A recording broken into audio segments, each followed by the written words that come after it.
Hello guys, बहुत बहुत स्वागत है आप लोग का। कैसे हैं आप लोग? आई होप बहुत अच्छे ही होंगे। और आई होप कि ये सीरीज़ आपको बहुत अच्छी लग रही होगी, क्योंकि ये सीरीज़ बहुत कड़क है गाइस। 1000 प्लस क्वेश्चंस हैं, इससे बाहर कुछ नहीं आने वाला है। तो ये चीज़ें मैं बार बार बोलता हूँ, तो प्लीज़ आप लोग विश्वास करें। और आई होप कि आप लोग क्वेश्चंस को बहुत इंटरेस्टिंग वे में करते हुए चल रहे होंगे। तो जितना एसके की बुक में दे रखी है, और जितना देखिए एक्चुअली मैं बता नहीं रहा हूँ, मतलब ऐसा नहीं है कि मैं आप लोगों को पढ़ा रहा हूँ, बस क्वेश्चंस हैं। तो मुझे ऐसा लग रहा है मैं दोस्त के तरीके से आप लोग के साथ बस डिस्कस करते हुए चल रहे हैं। तो प्लीज़ आप लोग ये सब चीज़ों को समझेंगे और ध्यानपूर्वक डिस्कस करते हुए ही चलेंगे, और ये सब चीज़ों पे मेरा साथ देंगे। तो चलिए आज का फर्स्ट क्वेश्चन देखते हैं। क्वेश्चन नंबर फर्स्ट है, लाल बाल पाल के नाम से जाने जाते थे। लाल बाल पाल के नाम से जाने जाते थे, तो इसका राइट आंसर क्या हो जाएगा? तो देखिए गाइस, इसका तीनों राइट आंसर है। आई मीन लाल बाल पाल के नाम से जाना जाता था बाल गंगाधर तिलक, लाला लाजपत राय और विपिन चंद्र पाल। ये तीनों को लाल बाल पाल के नाम से जाना जाता था। तो यहाँ पे जो इसका राइट आंसर हो जाएगा वो हो जाएगा ऑप्शन नंबर डी, उपयुक्त, मतलब उपयुक्त सभी। तीनों इसके राइट आंसर थे। चलिए नेक्स्ट देखते हैं। असहयोग आंदोलन को 1922 ईस्वी में स्थगित करने का क्या कारण था? मतलब क्वेश्चन ये पूछा जा रहा है कि असहयोग आंदोलन को मतलब 1922 ईस्वी में स्थगित करने का कारण था। क्या कारण था? चौरी चौरा कांड। इस कांड के बाद महात्मा गांधी ने इस आंदोलन को मतलब स्थगित कर दिया था, असहयोग आंदोलन को। तो इसका जो मुख्य कारण था वो था चौरी चौरा कांड। चौरी चौरा कांड कब हुआ था ये आप लोग मुझे कमेंट करके कमेंट सेक्शन में बताएंगे। ये जितने भी इंपॉर्टेंट यूथ हैं, और स्पेशली ये जितने भी गांधी जी से रिलेटेड हैं, मैं एक इसका स्पेशल वीडियो बनाया हूँ, तो प्लीज़ आप लोग उसको वॉच करें और मैं डिस्क्रिप्शन में उसका लिंक दे दूँगा। तो चलिए नेक्स्ट देखते हैं। नेक्स्ट क्वेश्चन है हमारे पास कि किसका विरोध करते हुए लाला लाजपत राय ने अपनी जान दे दी थी? तो किसका विरोध करते हुए लाला लाजपत राय ने अपनी जान दे दी थी? साइमन कमीशन वापस जाओ। आई होप ये आपको पता होगा। तो साइमन कमीशन के विरोध में लाला लाजपत राय ने जान दे दी थी। तो चलिए नेक्स्ट देखते हैं। नेक्स्ट क्वेश्चन है कि किस दिन को पूर्ण स्वराज्य दिवस, स्वतंत्रता दिवस के रूप में मनाया गया था? किस दिन को मनाया गया था? तो क्वेश्चन नंबर 137 का ऑप्शन नंबर ए, 26 जनवरी 1930 को मतलब पूर्ण स्वराज्य दिवस, स्वतंत्रता दिवस के रूप में मनाया गया था। चलिए नेक्स्ट देखते हैं। क्वेश्चन नंबर 138, कौन विशेष रूप से सामाजिक विकास कार्य से जुड़े थे? Vinoba Bhave, Mahatma Gandhi, SKD, JP Narayan. तो कौन थे जो सामाजिक विकास कार्य से जुड़े थे विशेष रूप से? तो 138 का राइट आंसर हो जाएगा option number A, Vinoba Bhave. बहुत ज़्यादा इंपॉर्टेंट है गाइस ये सारे क्वेश्चंस। चलिए नेक्स्ट देखते हैं। ईश्वर चंद्र विद्यासागर किस क्षेत्र से जुड़े हुए थे? ईश्वर चंद्र विद्यासागर किस क्षेत्र से जुड़े हुए थे? विधवा विवाह। किस क्षेत्र से? विधवा विवाह। चलिए नेक्स्ट देखते हैं।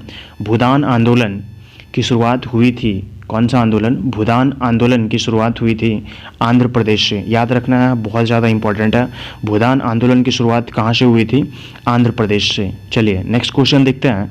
प्रथम गोलमेज सम्मेलन 1930 ईस्वी में कहाँ पर हुआ था? तो सबसे पहले आप ये याद रखेंगे कि प्रथम गोलमेज सम्मेलन 1930 ईस्वी में हुआ था। कहाँ पे हुआ था? लंदन में हुआ था। याद रखना है, इसका राइट आंसर हो जाएगा ऑप्शन नंबर डी, लंदन में हुआ था। चलिए नेक्स्ट देखते हैं। बांटो व राज करो की नीति किसने अपनाई थी? क्वेश्चन ध्यान से पढ़ेंगे। बांटो व राज करो की नीति किसने अपनाई थी? तो 142 का राइट आंसर हो जाएगा लॉर्ड कर्जन ने, ऑप्शन नंबर ए, बांटो व राज करो। याद रखना है आपको। चलिए नेक्स्ट देखते हैं। भारत में अंग्रेजी शिक्षा की शुरुआत हुई थी? तो भारत में अंग्रेजी शिक्षा की शुरुआत कब हुई थी? जब लॉर्ड विलियम बेंटिक के मतलब उस टाइम में, लॉर्ड विलियम बेंटिक इसका राइट आंसर हो जाएगा। चलिए नेक्स्ट देखते हैं। लॉर्ड विलियम बेंटिक इसका देख लें। चलिए नेक्स्ट देखते हैं। भारत की स्वतंत्रता के समय इंग्लैंड में लेबर पार्टी, श्रमिक दल की सरकार थी। उस समय प्रधानमंत्री कौन था? क्वेश्चन एक बार ध्यान से पढ़ेगा। इस क्वेश्चन क्या पूछा जा रहा है कि भारत जब स्वतंत्रता के समय इंग्लैंड में लेबर पार्टी मतलब कि श्रमिक दल की सरकार थी, तो उस टाइम जो थे प्रधानमंत्री कौन थे? कौन थे? क्लीमेंट एटली। कौन थे? क्लीमेंट एटली, मतलब कि ऑप्शन नंबर सी इसका करेक्ट आंसर है। चलिए नेक्स्ट देखते हैं। टीपू सुल्तान कहाँ का शासक था? बहुत ज़्यादा इंपॉर्टेंट क्वेश्चन है गाइस। टीपू सुल्तान कहाँ का शासक था?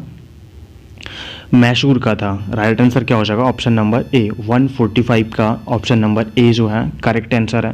नेक्स्ट क्वेश्चन की तरफ बढ़ते हैं। तो देखिए, Hindustan Hindustan socialist Republic association, ध्यान से पढ़ेंगे, हिंदुस्तान सोशलिस्ट रिपब्लिक एसोसिएशन की स्थापना 1928 ईस्वी में हुई थी, कहाँ की गई थी। क्वेश्चंस क्या पूछा जा रहा है, 1928 ईस्वी में कहाँ पर हुई थी, तो कहाँ पर हुई थी, दिल्ली में हुई थी। एक बार इसका नाम ध्यान से रखेंगे, हिंदुस्तान सोशलिस्ट रिपब्लिक एसोसिएशन। तो चलिए नेक्स्ट क्वेश्चन देखते हैं।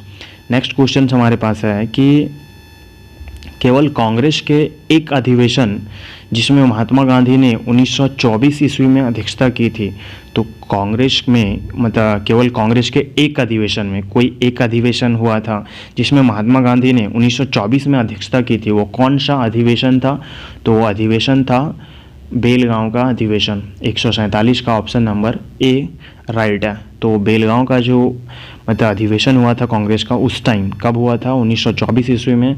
उस टाइम जो कांग्रेस की अध्यक्षता की थी, किन्होंने की थी, महात्मा गांधी ने। चलिए नेक्स्ट देखते हैं। 148 सविनय अवज्ञा आंदोलन के समय भारत का गवर्नर जनरल कौन था। तो गवर्नर जनरल और वाइस राय से रिलेटेड मैं प्रीवियस वीडियो में बता दिया, उस पर कंफ्यूज नहीं हो आप लोग। तो चलिए देखते हैं क्या है कि सविनय अवज्ञा आंदोलन के समय, जब ये आंदोलन हो रहा था के समय भारत का गवर्नर जनरल कौन है। तो आप लोग ये बताएंगे कि सविनय अवज्ञा आंदोलन कब हुआ था, मतलब ये गांधी जी से जितने भी रिलेटेड हैं, मैं एक स्पेशल वीडियो में उसको डिस्कस कर चुका हूँ, तो प्लीज़ आप लोग उस वीडियो को ज़रूर देखें। Sorry guys. तो यहाँ पे जो इसका राइट आंसर है वो हो जाएगा lord Irwin, option number C. चलिए नेक्स्ट देखते हैं। 1875 ईस्वी में स्वामी दयानंद ने आर्य समाज की स्थापना निम्न में से कहाँ पर की। तो इसका राइट आंसर क्या हो जाएगा, लाहौर, अमृतसर, मुंबई, दिल्ली। तो सबसे पहले आपको ये याद रखना है कि स्वामी दयानंद ने आर्य समाज की स्थापना की थी 1875 में। कहाँ पे की थी, तो कहाँ पे की थी, इसका राइट आंसर हो जाएगा मुंबई में की थी, ऑप्शन नंबर सी। 149 का option number C correct answer है गाइस। चलिए नेक्स्ट देखते हैं। मतलब 150 डॉक्ट्राइन ऑफ लैप्स, आप ये सुने होंगे, डॉक्ट्राइन ऑफ लैप्स नीति, राजविलय नीति निम्नलिखित में से किसके द्वारा लागू की गई थी। हेसिंगटन, कैनिंग, विलियम बेंटिक और डलहौजी। तो 150 का राइट आंसर हो जाएगा लॉर्ड डलहौजी। इनके द्वारा डॉक्ट्राइन ऑफ लैप्स मतलब कि राजविलय नीति लागू की गई थी, याद रखना है, बहुत ज़्यादा इंपॉर्टेंट है। चलिए नेक्स्ट देखते हैं। भारत को ब्रिटेन की ओर संपत्ति के अपवहन का सिद्धांत किसने प्रतिपादित किया था। क्वेश्चन ध्यान से पढ़ें, संपत्ति के अपवहन का सिद्धांत तो किसने प्रतिपादित किया था। तो इसका जो राइट आंसर हो जाएगा ऑप्शन नंबर बी, दादा भाई नौरोजी ने। 151 का राइट आंसर है ऑप्शन नंबर बी, दादा भाई नौरोजी ने ये जो है संपत्ति के अपवहन का सिद्धांत इसे प्रतिपादित किए थे। चलिए नेक्स्ट देखते हैं। बंगाल की एशियाटिक सोसाइटी जो कि 1784 में स्थापित हुई थी के प्रवर्तक थे, कौन थे। तो 152 का राइट आंसर हो जाएगा option number B, sir William Jones. याद रखना गाइस, ये भी बहुत ज़्यादा इंपॉर्टेंट है। चलिए नेक्स्ट देखते हैं। किसके मुख्य प्रयास से सती प्रथा का उन्मूलन हुआ। तो किसके प्रकाश से हुआ, मतलब किसके प्रयास से हुआ। तो इसका राइट आंसर हो जाएगा राजा राम मोहन राय, मतलब कि ऑप्शन नंबर बी। चलिए नेक्स्ट देखते हैं। भारत के स्वतंत्रता संग्राम में सिपाही विद्रोह, भारत के स्वतंत्रता संग्राम में सिपाही विद्रोह निम्नलिखित में से कहाँ से प्रारंभ हुआ। तो कहाँ से प्रारंभ हुआ, मेरठ से। बहुत ज़्यादा इंपॉर्टेंट है गाइस।